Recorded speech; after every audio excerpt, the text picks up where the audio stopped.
Hai, gaskiya maulidin mana ko wallahi amma ta garin sun ban tausayi. Sai da suka gama shirya mutufafin suka soya mutufafin su za a zo gurin maulidi kawai ruwa ya sarki.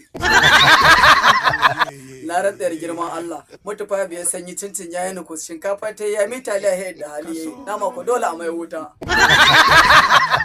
Ai kawai babu abin da za mu iya cewa sai Allah ya sa. Inna lillahi wa inna ilaihi raji'un. Kana da hankali kuwa? Ka san me kake cewa? Ai ya isa ne yasa ya haka. Wa ya isa ya haka in dai ba Allah ba. Yadda da haka kuma imani. Ai Allah ya isa kawai, ya isa. Dole wa da ka ba amma abin yana dan man dariya. Sai kuma yana ban tausayi wallahi. Allah. Kin ga su mai nan ma ita ma mata fa din ta yana kus. Allah sarki.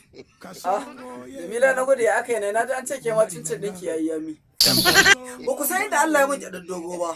Ana ruwa ina cin abinci. Na rantsi da girman Allah mata yaya na ce tana son mu. Na rantsi da Allah ana ruwa tana karo mun. Ana ruwa ina cin yawa tana karo mun. To kuwa Allah tsine wa wannan matar tasa wallahi. Ai ke ni shiri da ke har abada.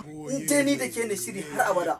Kuma duk inda yake jan haushi na wallahi dole sai ki rabu da ni. Banza shashasha. Kai kin jira wallahi. Wanda bai san abin da yake yi. Allah wallahi. Kawai dai ana ruwa na je daki na yi. Shiru. Wallahi.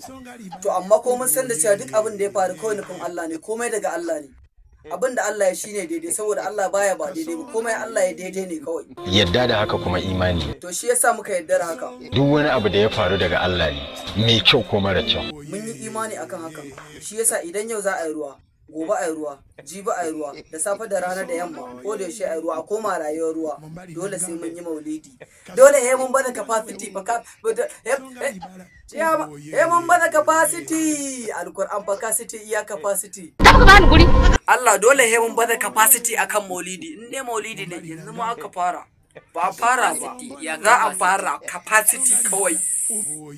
You supposed to know who we are. We will show you who we are. That is why you're supposed to know. Allah.